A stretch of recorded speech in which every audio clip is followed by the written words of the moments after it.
because I do 1,300 crunches and sit-ups 4 times a week. What's a dose? Can you translate for us? Winner of the gold medal and the champion golfer of the year is Ernie Els.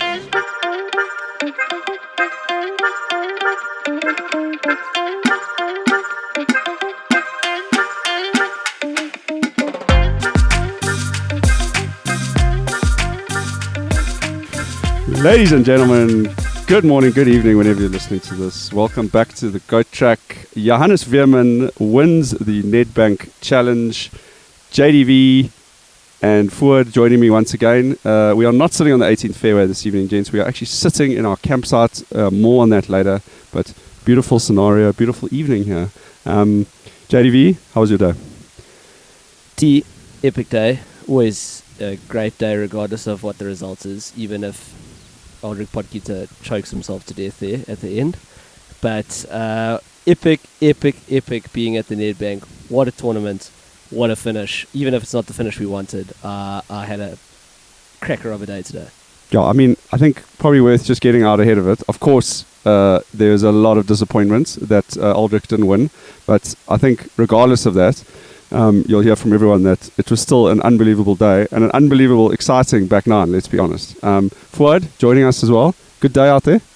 Definitely a good day. I mean, that 18th was so epic. Like watching Veerman coming down and then watching Aldrich coming down, hitting that shot from the rough, like at the back of the pin, and then hoping at least he makes it like close to the pin as well. But epic day all around. One thing I had to say is that Fuad, as a 34 handicapper on that off those tees, was like, listen, if I was playing that shot, I would have left it short, or at least made sure I chipped it a bit shorter so that it didn't run out as much. 100%. Which shot was that? With 5 brandies, the one that Aldrich chipped off from the TRO. Fuad was like, wow, why did he like chip it at the hole? He wanted obviously like chip it short and let it run on. So I think Aldrich needs to take some tips from Fuad there in terms of course management. Okay, well, we'll have to contact Aldrich about that. But guys, Johannes Veerman shoots 69 to win the Nedbank Challenge at 5 under. JDV, you and I looked this up. It is the second highest score ever in the history of the Nedbank Challenge to win. The only higher score than this was David Frost in 1990, who won at 4 under. So very, very tough conditions out there, and a real like battle, to get it in the shed. I looked at the leaderboard earlier. You have to go all the way down. Johannes Veerman shot 69. You have to go all the way down to Giorgio Campillo, who finished at 13th, was the next player who broke 70. Yep. Everyone else was 70 or higher today. So listen, as much as it was really tough seeing Aldrich not being able to get it over the line, it was not like an easy day out there. But do you think it was tough conditions, or was it a case of the course playing tough? And I mean, much of muchness. But I mean, when you look at like 5 under at the British Open, it's like guys are like wind is pumping, freezing cold, raining, whereas this was just like super hot, baked out, gusting, but like nothing, like when you stood around there, it wasn't biblical for it to be like the second worst winning score ever.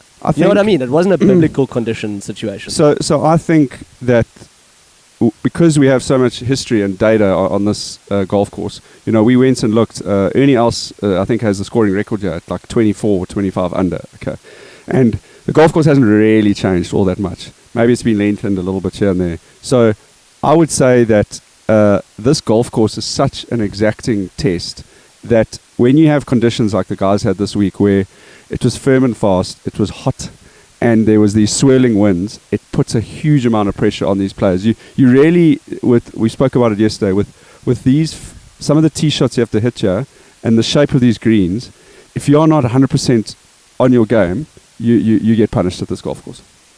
And they were punished. I mean, exactly what you were saying with the fingers of the greens. I mean, the Oaks missed it, and it was quite lush off the greens, and the guys were then having to chip onto what was spicy greens. The greens weren't holding too much. I mean, if you saw guys pitching, it's not like guys were getting a lot of backspin anywhere. I mean, it was tough. I mean, it was playing very, very firm and fast. Yeah, and I mean, as when we chatted to Aldrich yesterday after his round, he said, I asked him the question, what would you compare this golf course to? And he said, that's a really difficult question, because if you asked me that on Monday or Tuesday, he said I might have had an answer for you. But he said the golf course changed so much in those days that because of how it just dried out and it just baked out this week, he said it actually is very difficult to compare it to any course. So yeah, very, very exacting test for the guys. But for those who maybe didn't watch, who were sitting in a cupboard and didn't watch the final round, let me give you a nice breakdown, because I had the opportunity of watching the back nine. This is kind of a dream day for me, actually, to be honest. I walked the front nine with you, JDV. We watched Bears, Pablo Larrafabal, and who was the third player? Jordan, I think. Smith. No, Mackenzie Hughes. Mackenzie Hughes, yeah.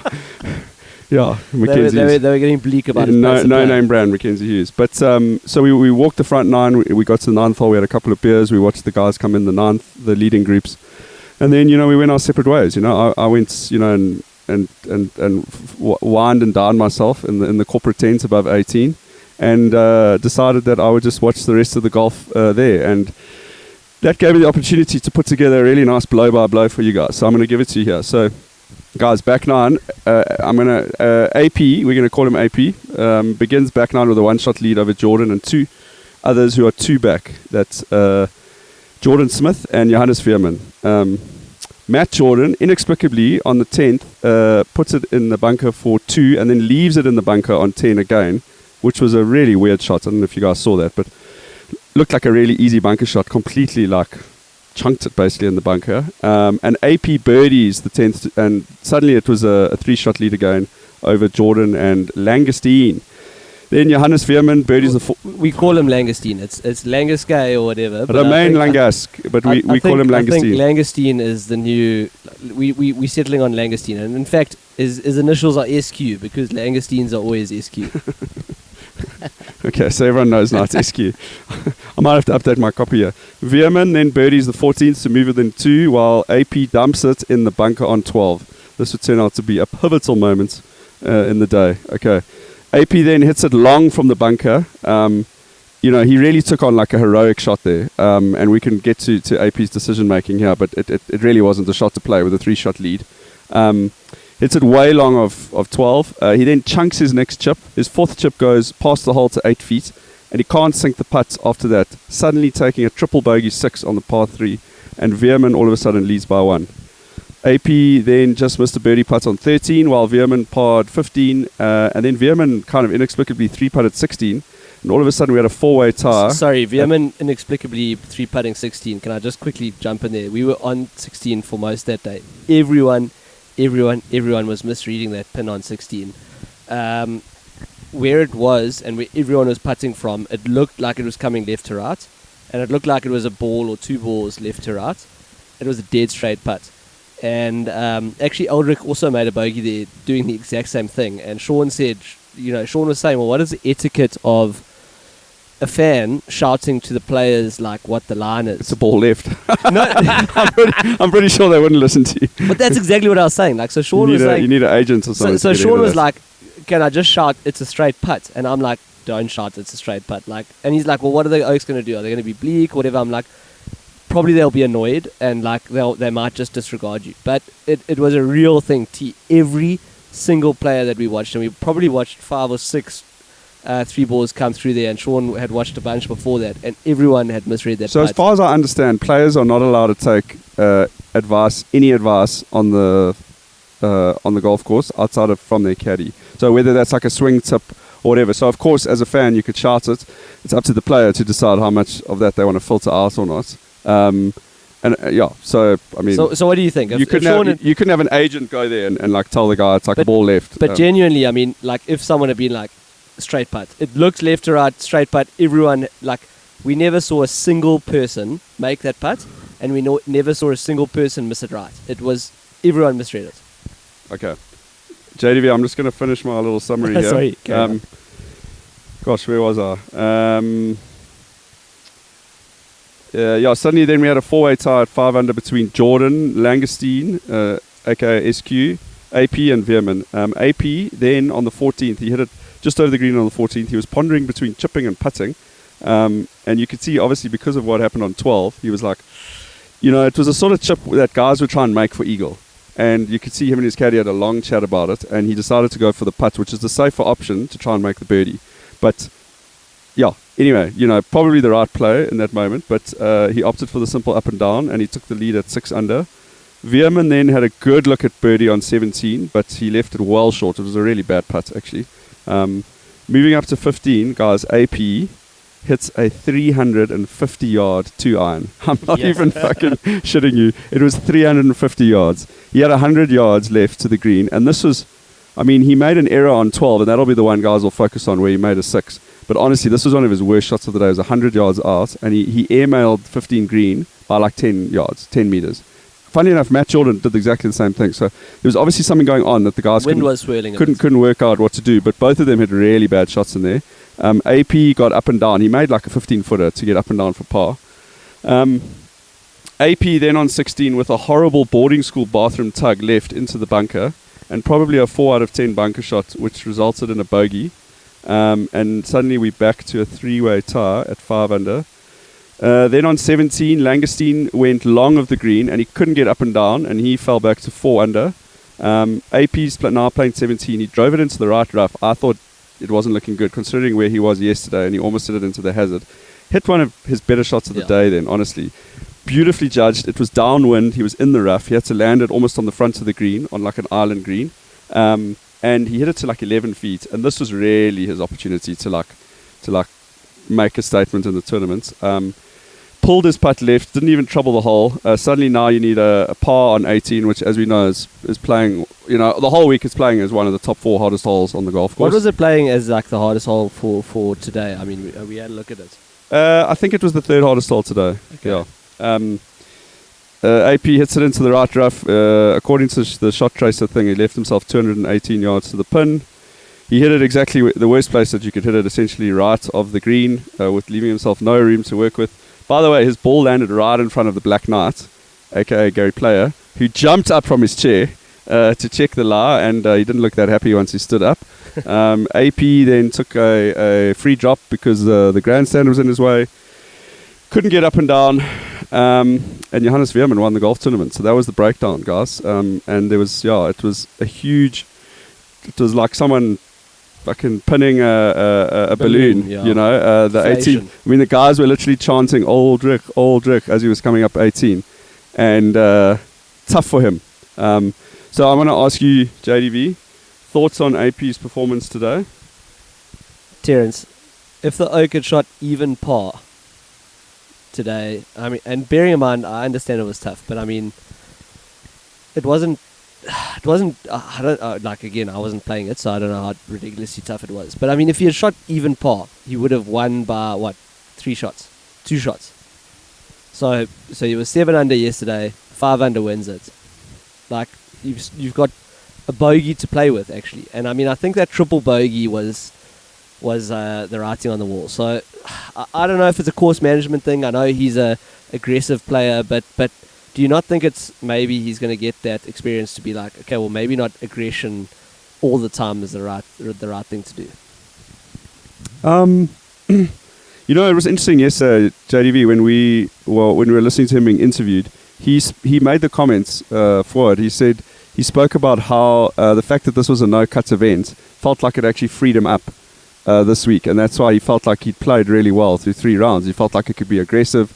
So that was an interesting comment, because he's suddenly thinking, as a new professional, it means his mindset is like, I want to make the cut. Yeah. Whereas suddenly today, now he's like, hey, actually, so like yesterday he had no pressure on him, right? Yeah. He could just swing free. Today he's playing in front of a home crowd. He's got a 3-shot lead. That is pressure building up before you've even teed the ball up, So yeah, look, you know what, JDV, I'm probably going to be less critical than you are of him. I think I'm going to give him a bit of a pass. I think this is his first, honestly, he even said in an interview, he said this is basically the first time he's played with more than like 10 fans in the crowd. Maybe at the Masters there were a few South Africans cheering him on, but honestly today's the first time, he said, when he felt like he had this weekend, when he had real crowd support. And that's a learning curve. The kid is like 21 years old. I know we spoke yesterday about how he carries 20. How he carries himself so much older than that. He was the youngest winner of the British Am. You know, I think I'm going to put today down to part of his learning curve as a professional. He was in the absolute cauldron today. And look, he basically had 2 really bad holes. You know, he made a double bogey on the 3rd hole today, and he just had an absolute nightmare on the 12th hole. Fuad, what are your thoughts on AP? I mean, just before I get to AP, on Wednesday, and it was an interesting point that one of you raised, that the course maybe just dried out with all the seed. I mean, on Wednesday I saw Max Homa making shots that didn't bounce as hard as it bounced today, and I thought, okay, if he plays like that, I mean, he should be fine. And I mean, I saw him over Saturday and Sunday just melting down, and We're talking about Max Homa now. No. I'll get to Aldrich, but my pick for this weekend really was Max. But then after I saw what he did on I think it was the 11th or 12th, I don't know, made a bogey somewhere, I quickly switched to Aldrich. And there were 2 things, or 2 holes that stood out for me for Aldrich. It was the 9th, where everyone made a birdie, and he made a par. Yeah. That was the first thing for me. And he was over in 2. Yes. So he had an eagle chip. Yeah. So I mean, we said that Fuad. Hey, we were sitting there and we looked at the leaderboard, and all other 7 players who were on the leaderboard next to the green, every single one of them made a birdie there today. So it was a shot lost against the field, without a doubt. Correct. Basically a bogey. Yeah. And that's exactly what we said. I honestly thought, I mean, I even as a very high handicapper saw that slope. Like, once you hit it, like at a certain point it goes down. So I thought as a pro he would drop it just on top of that and it goes down. Be that as it may, he made a par there. He was supposed to make a birdie there. And then the second one for me was the 16th. I honestly thought that bunker shot, he was going to go further, because I mean that pin was right in the corner. I don't think he was happy with that bunker shot. Yeah. It wasn't a good bunker No. shot.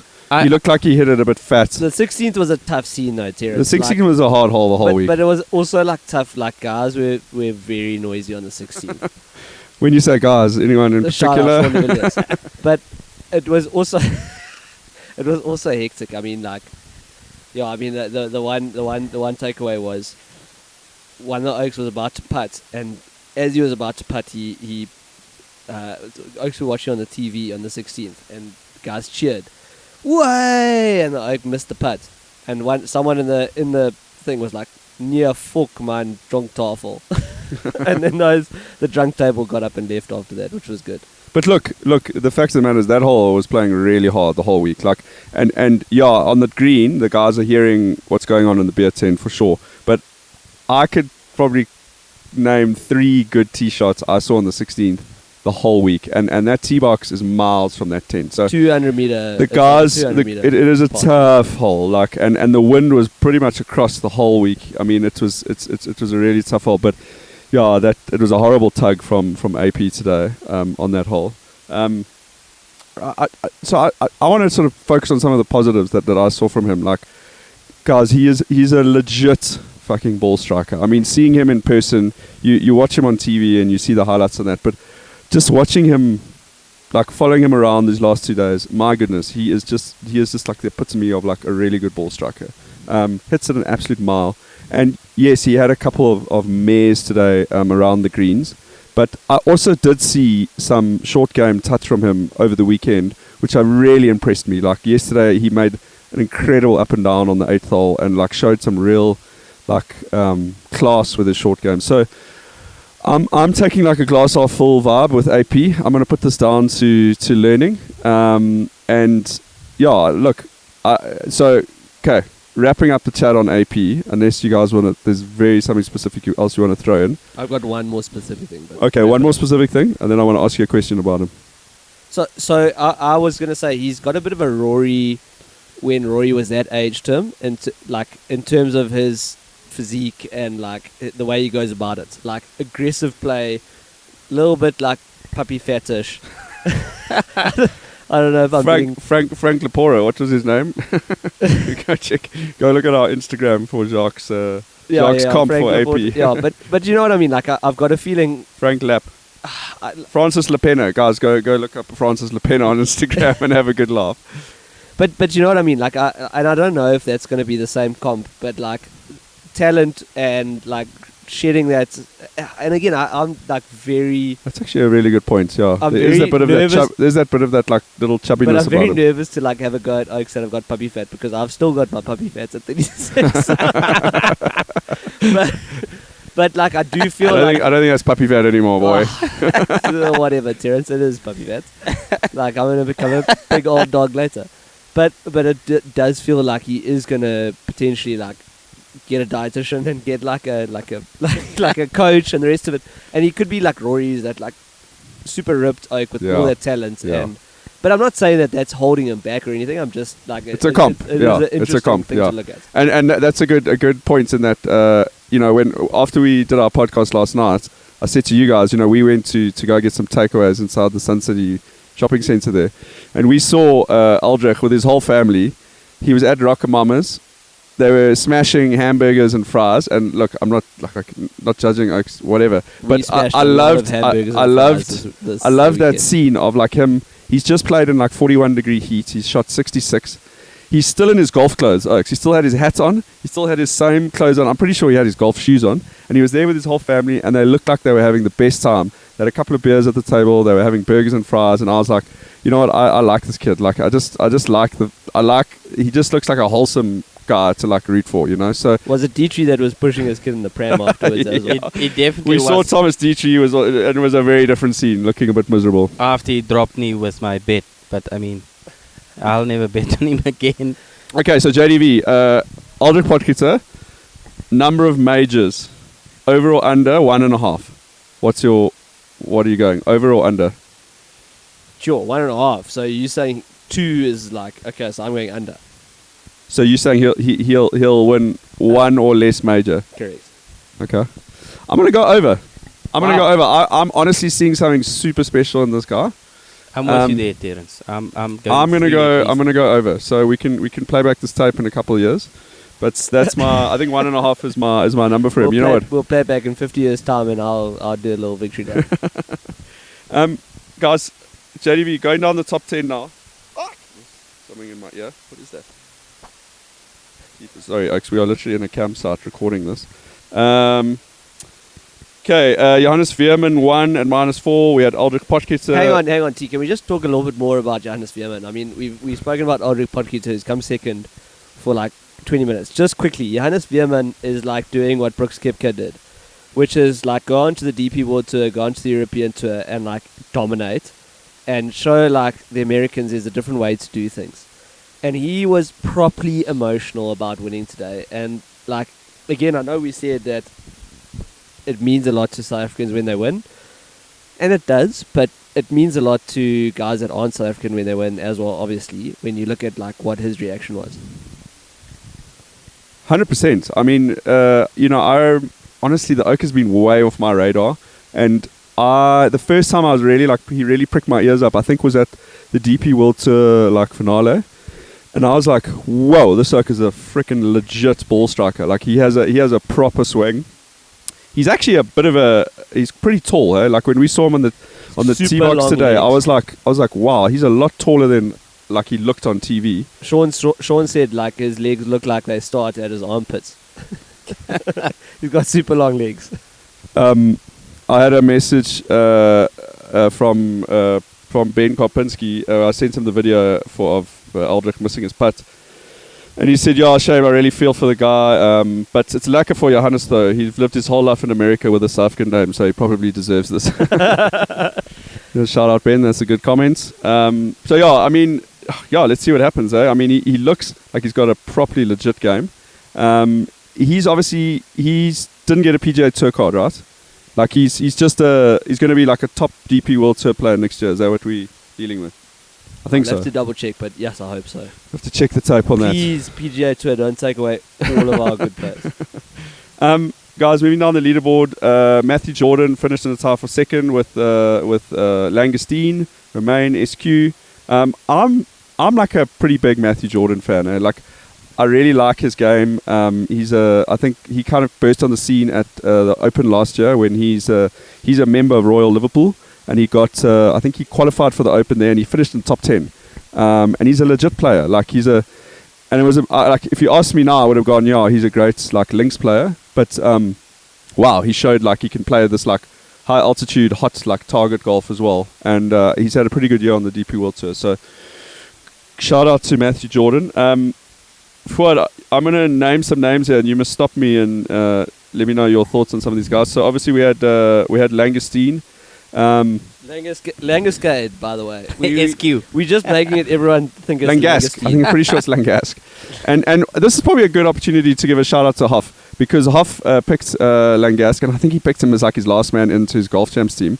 Guys, Hoff, who we have been giving so much shit in the last like how many months about coming bottom of all the Golf Champs pools. Guys, Hoff won Golf Champs. Oh, he tied. Okay, he finished tie first with somebody else. But the global Golf Champs. Have you got a voice note from him? I've got a voice note. Okay, please play it. Okay, I haven't listened to it, so It doesn't matter. Is this Carl Hoffman that sent the voice note? yep. Wow. No, it's not Langestein. Hello, gentlemen. Well done, Hoff. Congratulations on your victory. Yeah, nice to see him up there. Nice to catch up with him on the course today as well. Hope Hoff enjoyed his little man bath. His bed and bath. Jacques, you basically, the earpiece, you held to the mic now. I hope we got all of that, because the speaker you basically turned around now. But Do you think I had the wrong side on it? correct, you definitely did. The speaker's at the bottom of the phone. You I muppet. thought so. You turned it around. Jacques may have also had one or two beverages out there today. I'm going to keep going down here, guys. We don't need to talk about all of these guys. Obviously, we had Torbers, Ollison. Hoff was very happy with how he played. I saw Torbers dropping a lot of F-bombs yesterday, which was also very entertaining. Francesco Laporta, guys, one of the most impressive beards out there, I would say. I don't think he can be matched in terms of the quality of that beard. Have you seen his sunglasses?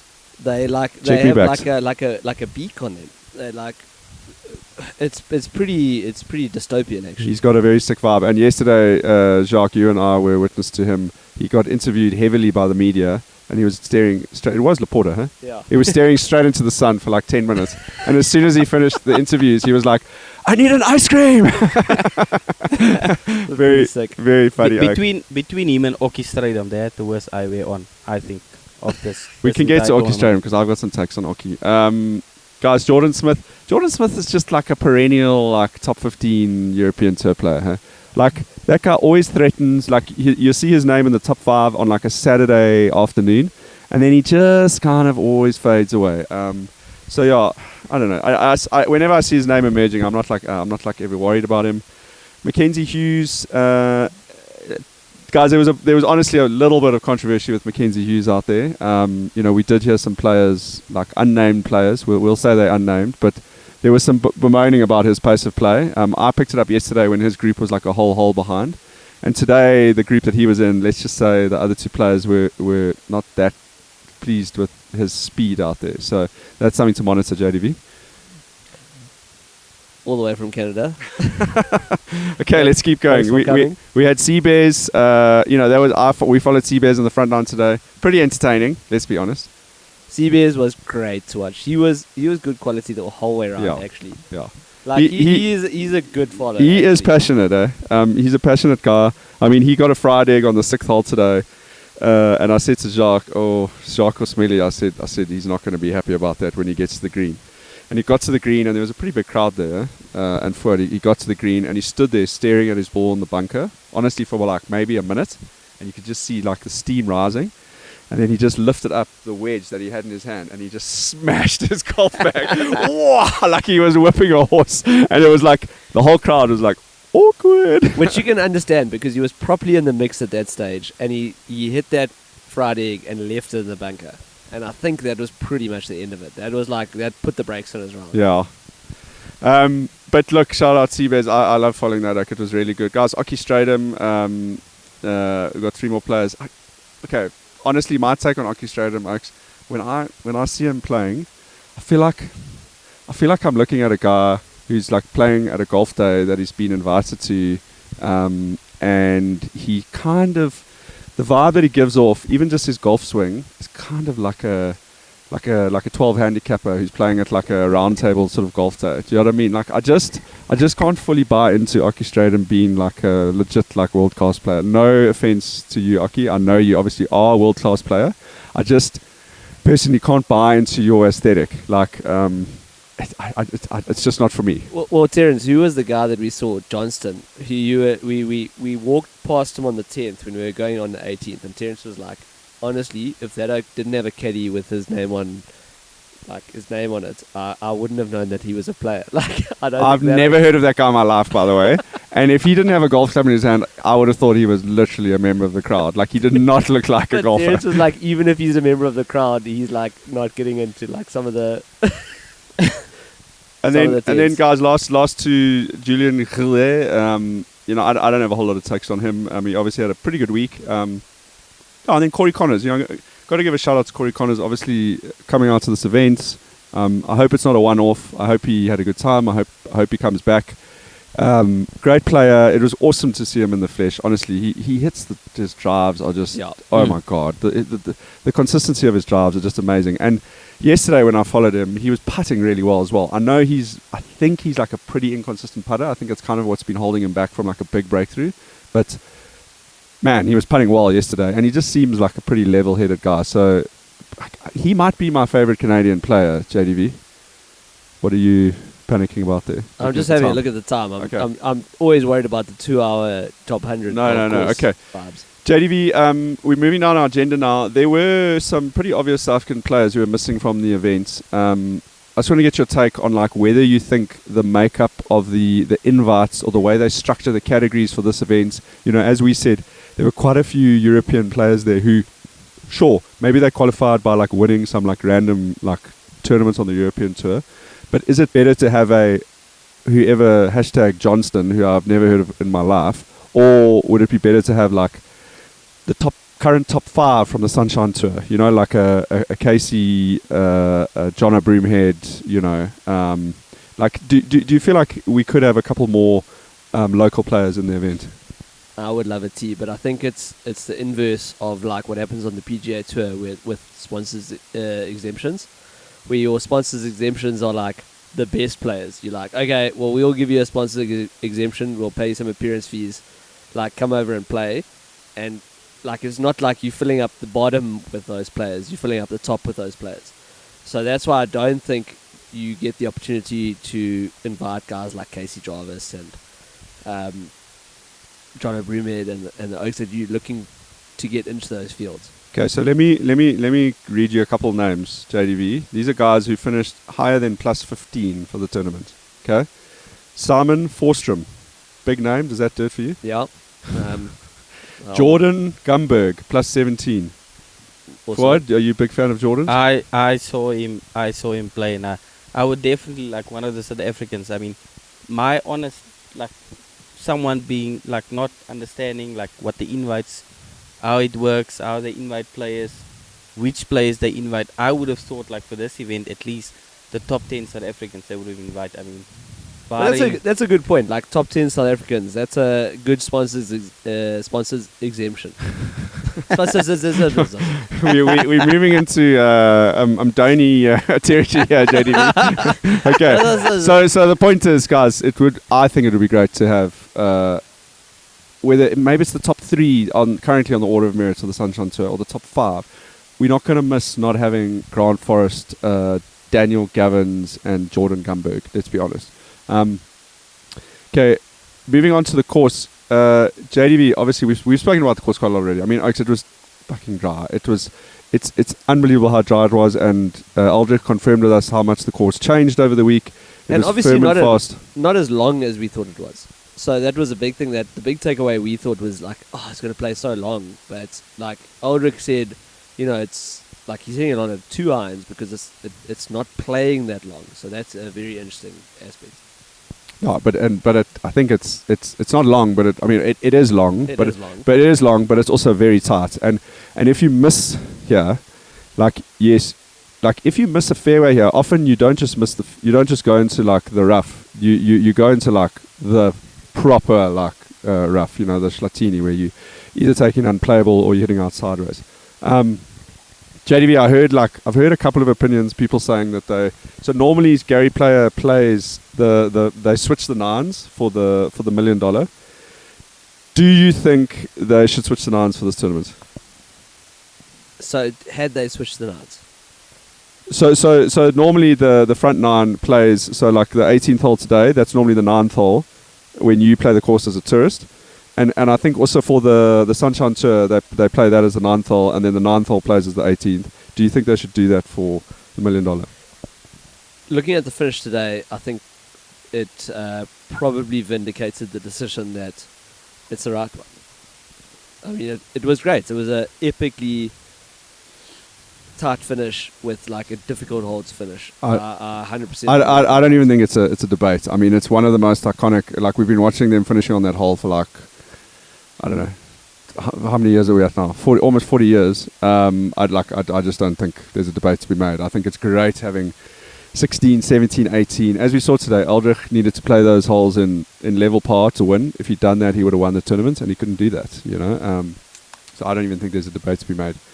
Okay, moving on. Guys, things we saw out there. We're talking about fans out there. Great turnout from fans, by the way. Shout out to everyone who was at the Nedbank. Freaking amazing turnout. Oaks were hiking out to like the furthest corners of the course. Obviously, it helped having AP at the top of the leaderboard. But, yeah, it was hot. I mean, it was in the 40s, Oaks, and guys were out there. Oaks had their Go Track hats on, and they were marching. What was so I had like a power ranking of like apparel that I saw out there on fans. Okay, this obviously excludes the corporate wear that people were given, people like myself who were given like corporate wear today. Yokes basically like blended in. Sold out. It was just like the hive mind. But there was a lot of custom apparel out there. I mean, 100%. I saw a lot of custom apparel shirts. So this is my power ranking for apparel that I saw out there, guys. It is shout out to Custom Apparel because they have taken SA Golf by storm as JDV marches off into the bush. My power ranking forward is Custom Apparel, and then I'm going to say it's Adidas. I saw a lot of Adidas golf wear out there. And then just behind that, another South African brand, which is Booyah. So the Booyah guys, I saw quite a lot of your stuff, especially today, especially in those final groups. The Booyah stuff is very bright and shiny. Nice stuff though, really like it. So those are some observations out there. Fuad? I thought that Booyah was just guys like taking a piss and just writing Booyah on their shirts. Because I saw a lot of like grey shirts with yellow writing Booyah. I mean, I definitely agree with Custom Apparel and then Adidas. I mean, even on Thursday, all the Stella Artois shirts, I think they partnered up with Adidas. So those were Adidas shirts. They gave us Adidas shirts.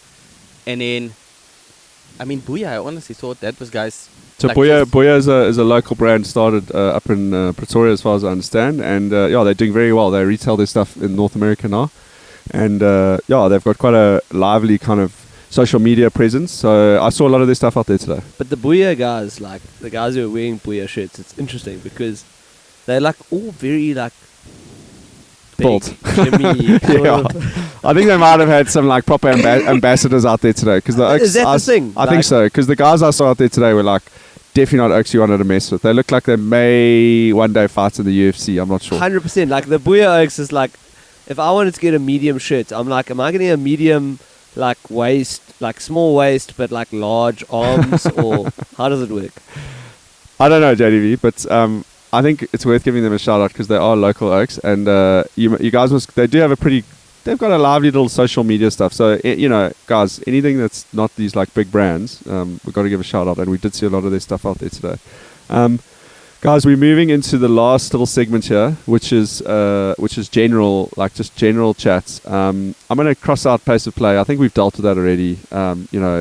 Essentially, Mackenzie Hughes, there was some fairly egregious slow pace of play out there, and there may be a couple of other villains, but it was very, very hot.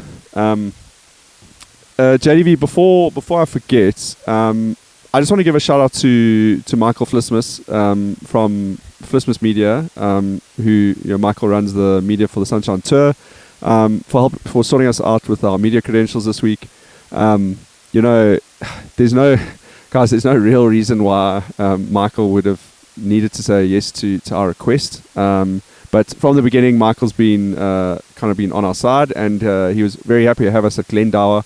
And he looked after us really well this week. It was awesome to like to see the back again, to see the back engine of the media room, and to sort of benefit from all the kind of like media perks that we had this week, including, doing like being able to do an interview with Aldrich after the round yesterday, which was really epic. So, also want to give a shout out to Jacques, who had the most awkward like picking up of his media credential ever yesterday morning, when they didn't have his media credential printed, and suddenly I think Jacques felt like he was sitting outside the headmaster's office on like a late Friday afternoon. He started like banging his fingers together and sweating a bit, and it was quite a scene. I mean, they'd literally just forgotten to print it, but I think your imposter syndrome was going pretty wild. So it was bad to start. It was very, very funny. It just got worse. Like as everyone was like, whose problem is it that we haven't printed your media pass, and like should you have? And you're only rocking up on Saturday. That's interesting. Why are you only picking up your? Why are you only picking up your pass on Saturday? Very interesting. That was super funny. Guys, I'm gonna let's bounce this around for like 5 or 6 minutes. We've been attending the events this week. Coming up to Sun City for like 3 or 4 days is expensive, and JDV, you guys have had a formula which you led us in on, which has been like sort of the low cost version of attending this event. We're staying at a campsite which is probably 20 minutes away from Sun City. It's been great. I mean, we feel like we're really in the middle of nowhere. It's fairly basic and rustic camping, but just some words from both of you guys on kind of coming to the event. Fuad, I know you've got some takes on the other place that you stayed, and maybe just some advice for guys who want to come up, but maybe don't have the long deep pockets to like go and book into the hotels for like 3 nights. Yeah, so I think that it could look like it's going to be a very expensive time to come to the Nedbank, especially if you're not from Joburg and you're not just driving up quickly for a bit. But yeah, the campsite that we're staying at is like genuinely for the whole campsite, it's probably like $100 or $200 a day. And I mean, we've got 2 of them, $400 between 8 of us. It's nothing. And I think the big thing about having a campsite is that you are forced to do that a bit of communal living, which means that you're like all enjoying each other's company a little bit more than maybe you want to or need to. But it's epic because you do sit around the braai and you really do like chew the fat a bit. And then when you are out on the golf course, there's a little bit more of that like connection that you've got with each other and the golf course and the reason that you're there. So yeah, I found that we were like drawn to each other. We shared our live locations when we were out there, which was a great hack at WhatsApp, was to share our live location so you could see where everyone was, and then to pick a spot and sort of like, right, one or 2 of us are going to stay there and you sort of do a bit of a loop and come in where guys come in and say, okay, I'll get the next set of beers and you go out onto the course. And I think that's a good hack. So to go as a group, it makes a big difference. Yeah, I want to second that actually. That's a really good point. Like I think having like a couple of days of being together, it's not like we all like walked around and held hands on the golf course. I think we all did our own thing. Some of us wanted to go and walk, do 9 or whatever, 10, 12 holes. Some guys just wanted to sit at the 9th and do their thing. Fuad, you've obviously been here basically since like, I don't even know, like since November almost. like, are you feeling a bit emotional? Have this been your last night in the Northwest, or how are you feeling? Semi. You've got a semi, or are you feeling semi-emotional? Yeah, semi-emotional, Jack. But honestly, I think even with the camping, I mean, there's 2 ways that you can probably do it. Even with the camping, if your family's into camping, you can probably do the camping like from Thursday or Friday. Like set the family up from Thursday evening, Friday, do like a Sun City day, take them to Valley of the Waves, do a few activities there, and then Saturday and Sunday, like you can just give them some sort of a limit for Saturday and Sunday, and you can go watch the golf. But then the alternative to that is, I mean, I stayed at the Kingdom Resort on Wednesday and Thursday, which is like not even 15 minutes from Sun City. It's like 5 minutes from Sun City. It's not very far.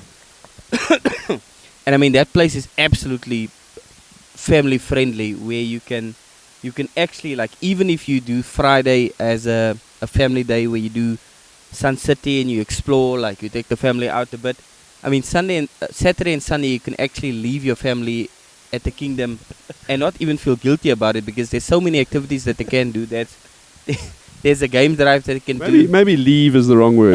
Maybe you can say you can let them explore the Kingdom. Let them explore. That's probably the right. That's probably the right word. But I mean, to not feel guilty about leaving your family. Listen to there's so many activities that you can do at that place, from game drives to just chilling at the pool. They have a very good restaurant. They have a very good kids area as well. They have putt-putt, they have trampolines, they have volleyball. So I mean, you can actually turn this into an absolutely perfect family trip if you want. No, thanks for that, Fuad, and I couldn't agree more. Yeah, I mean, even just at the golf, guys, it's like basically like a festival atmosphere there. Like if you want to go and hike out like we did today and like walk 9 holes and like do hardcore golf watching, you can do that.